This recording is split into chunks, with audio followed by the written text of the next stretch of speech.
نمبر 1 كي ازاي نعلي معدل الحرق.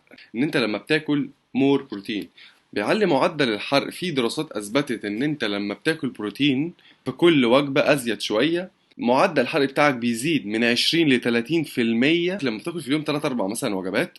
فانت تخيل معدل الحرق بتاعك لو في كل وجبة فيهم كلت كمية بروتين اكتر ايه اللي هيحصل؟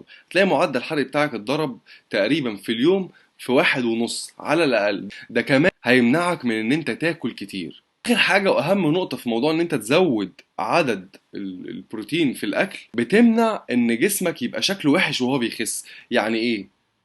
نلاحظ كده لو في مثلا بنات بتسمع الكورس دلوقتي، بعد ما بخس شكل جسمي بيبقى وحش تحت الإبط، يعني بيبقى يعني مش مشدود. بالنسبة للولاد الجزء اللي هو أسفل البطن أو غيره بيبقى أنا خسيت وكل حاجة والميزان كويس ونزلت، بس شكل جسمي في المراية مش حلو. عايز نتائج سريعة ومستمرة؟ اشترك دلوقتي مجانا من لينك